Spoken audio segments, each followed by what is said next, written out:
It is 11:11 a.m. on the morning of the 5th of May, 2019. It's a Sunday. I'm here, JOE NANIA, 40 years later, after May 4th, 1979, 40 years ago. I arrived at that building, 1434 CURSON Avenue. They're building now.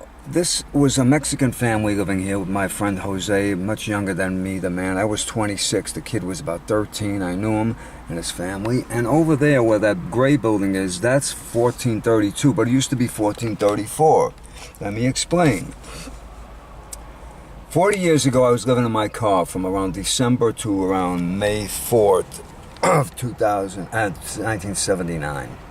I was at the Troubadour nightclub one night, on that night, and the doorman Tommy was introduced to me. Hey, this is Joe. He's from New York. You're from New York, Tommy. You got no place to live. I was living in my car, a 64 Jetstar Oldsmobile. And he tells me to come back here. He gets a ride back here, and he lets me sleep on the couch. Within an hour or two, people are showing up at the door and they're having a party. It's Cinco de Mayo the next day. And I said, what's Cinco de Mayo? I never heard of this stuff. I'm into, 4th of July and Christmas and New Year's. So they turned me on to their party and stuff. It was great.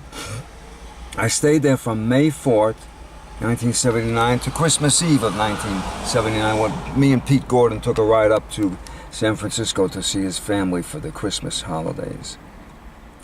But I just want to say it's 40 years ago. I even brought the ashes of my dog, who I had walked here back in 2007, April 30th. I took him for a walk, my little Frankie, because I wanted him to experience where his guardian had lived at 1434 CURSON Avenue. There he is, my little Frankie. He's with me all the time. And I gotta tell you something, it's been 40 years of great songwriting. I wrote a lot of great songs in that building there. Tonight is the Night. Oh, a whole bunch of things. And I worked at the 7-Eleven, which I just bought some food at, which is right there.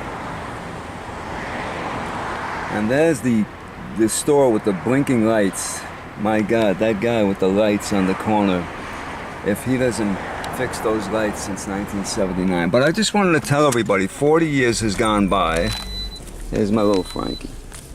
40 years has gone by, and I came here because I had no place to live, and somebody from New York was kind enough to take me and a boy named Tommy from Brooklyn. If he ever hears about this, I want him to contact me.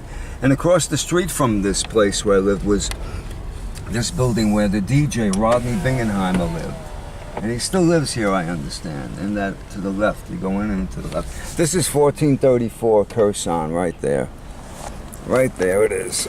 And we're in front of it now. It's now 1432. We live there, and this other building here is being put up where the Mexican family lived.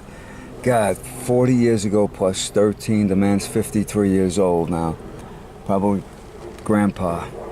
Well, this is the block, CURSON Avenue, between Sunset and the Long Prairie. And I was here from May 4th to December 24th, 1979, Christmas Eve. And I remember this well. I remember this whole area. 7500 West de Long Prairie, 1400 North CURSON. And I was here. I did a lot of things. I wrote a lot of songs. I'm Coming On to You, Tonight is the Night, The Girl Who I'm in Love With, No Time for Crying. Oh my God, right there. I remember walking down this street. My God, so many times.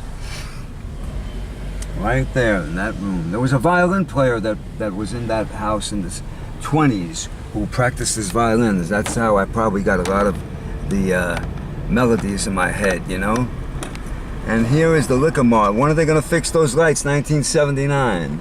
Here's the 7-Eleven I worked at from October. I worked all that summer of 79 here at this 7-Eleven.